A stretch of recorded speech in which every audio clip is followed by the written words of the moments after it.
Hi everyone, my name is Cecilia Martinez. I will be talking about the digital divide, equity and access to technology in schools 9 to 12. And this is the statement of the problem for my project 1. The digital divide in schools is a pressing issue perpetuating disparities in technology access and digital literacy among students from diverse socioeconomic backgrounds. This divide is rooted in systemic inequalities, poverty, ultimately affecting students' outcomes, including academic achievement and future career prospects. And as a result, students from low-income backgrounds often lack the necessary digital skills and tools to compete with their more affluent peers. So, the identification of the issue, my question is, how do power dynamics influence the distribution of technology and digital literacy opportunities? So, this is my overview. Integration of technology into education involves the strategic use of innovative pedagogical tools and models to optimize access to knowledge, facilitate the transmission of information, and enhance. This will allow for more effective, inclusive, and personalized education adapted to the needs and challenges of the 21st century. This digital divide in schools is a persistent problem that amplifies inequalities in technology access and digital literacy, and it affects low-income students and exacerbates existing gaps in academic achievements and future opportunities. And it raises the question of how power dynamics influence this distribution of the technological resources for students and what they need to learn more, for more learning opportunities. Some of the assumptions that I gathered and I looked for, because I've seen them, right, as a teacher, as an educator, I've seen them starting from left to right. School districts with more economic resources may invest more in technology and teacher training, which can exacerbate the digital divide between wealthier and poorer school districts. I will be emphasizing teacher training a lot, since I do believe it is the districts who have more money, right? They do have more teacher trainings for their teachers in regards to technology and many other opportunities. Okay, administrators and teachers may have greater access to information about the latest technologies and digital tools. Decisions about the allocation, it's a very important word, of technology resources and the implementation of digital literacy programs can be influenced by the political and economic agendas of administrators and elected officials. I found this on an article by Lakoff 10 plus years ago. And sadly, it's still the case.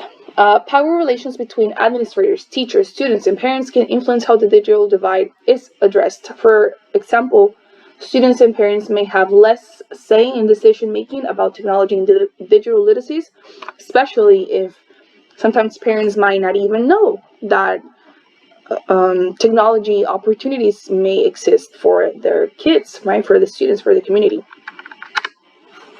The education funding system can influence how technology resources are allocated. Very similar to Lakoff and Baker in 2016 says the same. For example, school districts that rely more on state funding may have fewer resources to invest in technology. Some arguments for are that low-income students have less access to technology and digital literacy in their homes and communities. Warshore found that low-income students had less computer and internet access in their homes. And so, again, power dynamics influences the distribution of technology and digital literacy opportunities in school. The same study by Lakoff of 2014 found that decisions about the allocation of technology resources are often influenced by the political and economic agendas. This was almost the same as I wrote in the other one. I apologize for that. Okay, lack of access to technology and digital literacy negatively affects the academic performance and future opportunities of low-income students. There was a study made by the OECD, and it found that students who had access to technology in their homes had better academic outcomes than those who didn't. Another study by the National Education Association found that integrated technology into education can help improve the academic outcomes of low-income students and narrow the digital divide. Integrating technology into education can help narrow the digital divide. Okay, I wrote the same. I'm so sorry. Digital literacy is essential for students to compete in the 21st century economy. A Federal Trade Commission report found that digital literacy is essential for students to compete in the 21st century economy and access employment and educational opportunities. Some arguments against: there's experts and people, parents, right, who might not be in total favor of technology being integrated into education, and it might face criticism and definitely challenges. So some of these are the need for teacher training, such the lack of access to technological resources, and the possibility and more, right, the possibility of distraction and loss of attention in the classroom. I can definitely say this last one, it's very true. Having worked with students in a school where technology was absolutely needed and computers were used for every single class, technology is a very distracting tool that, if not correctly monitored, it can just prove to be a distraction in the classroom. And this is very much what this study, this article says. The digital divide can exacerbate by unequal access to technology, which can perpetuate educational disadvantages for low-income students. Other experts talk about how technology can lead to the loss of basic skills such as handwriting and math problem solving, which for the handwriting, I unfortunately can say that it's true, because it happens to me when I write. I sometimes think, wow, I'm writing, because I use my computer and my phone for everything to write everything, even the list of items I need to buy at the grocery store. And handwriting has become maybe not such a used thing for me personally, right? Moreover, the implementation of maintenance of technology in education can be costly, and some experts argue that these resources can be used for other areas of education instead of hiring, let's say, IT employees. Okay, validity of arguments. I quote this one. Another study conducted by Sierra Llorente et al. Found that 95% of the teacher surveyed had a good level of knowledge about information and communication technologies, while 5% did not know the subject. With this, I want to say that depends on the area, but more than likely, teachers will be very, very informed about the newest technology resources and opportunities that students can have in their classrooms, but there's still maybe a very small percentage of teachers who might not be knowledgeable about that.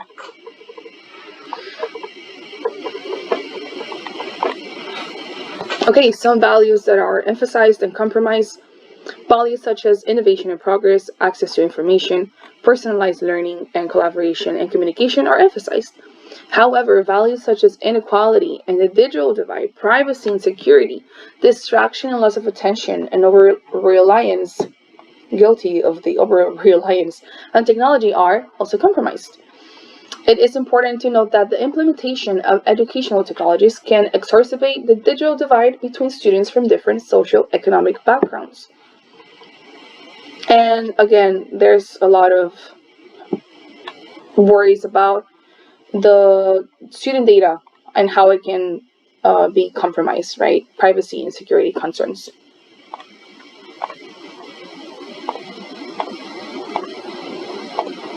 Okay, my personal position as a Spanish teacher, having worked for low-income classrooms, schools here in the Valley, in my area, And I worked also in Mexico as a kindergarten teacher. Very different. This was years ago. I didn't use technology for that. I relied on other things like my guitar to teach the students.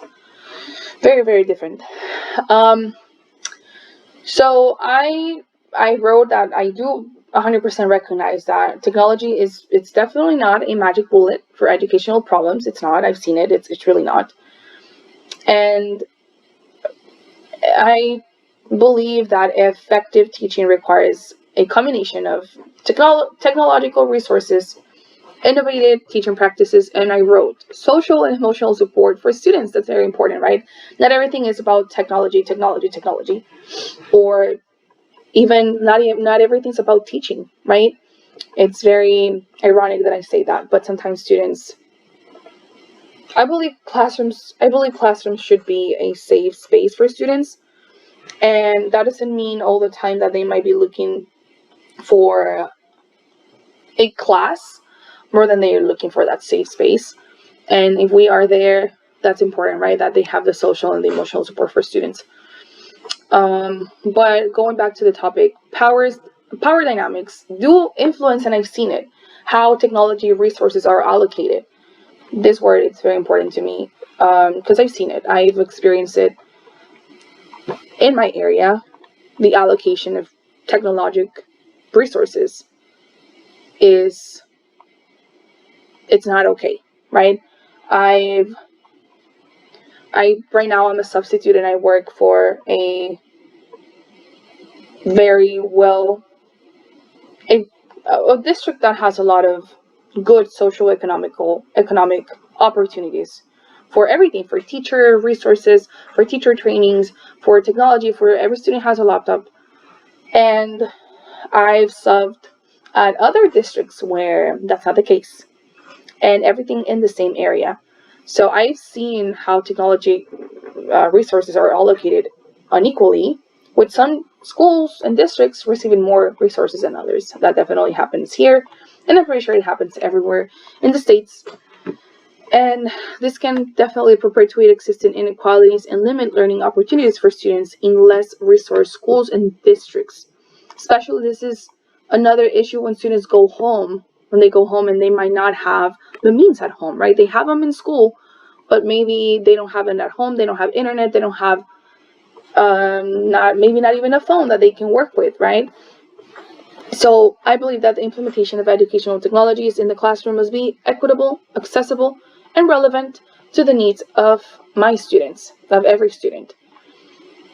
And we do need to address that these inequalities exist, and we have to work to provide high quality learning opportunities for all students. So what are some of the suggestions for problem solutions? This is what I came with. Some have references, some don't.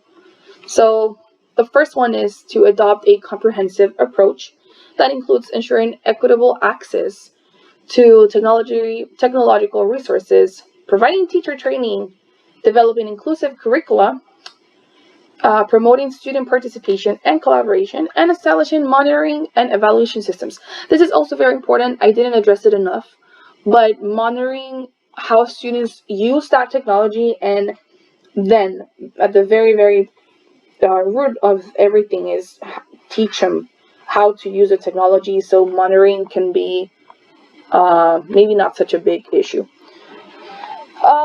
Community involvement and the creation of policies and regulations are key. This is what I think. I think it's a suggestion for for problems. And these three I took from these three readings, and I took them because I think they're very, very important. Ensuring that all students, regardless of their socioeconomic status, have access to digital devices and the internet is vital. Teachers also need proper training to effectively utilize educational technologies and incorporate them into their teaching methods. And if we're going to the root of everything, curricula should be designed to accommodate all students, including those with different abilities or disabilities. That's it. Thank you for staying till the end if you did. Awesome. If you didn't, you're not going to hear this message. I want to apologize for being a little late, and also I want to say thank you, Dr. Crossling, for allowing me to submit this late. The flooding was really bad, but I'm glad I'm here. I'm back to Texas. I'm no longer in Mexico, and things are better there, but they weren't for a minute, and that's why this took me so long. But I'm here. I'm still part of this class, and I want to say thank you. I maybe talk too much, but this is a topic that I'm very passionate about, and I'm glad that whoever stayed till the end stayed till the end. So thank you for that. I hope you have a good night.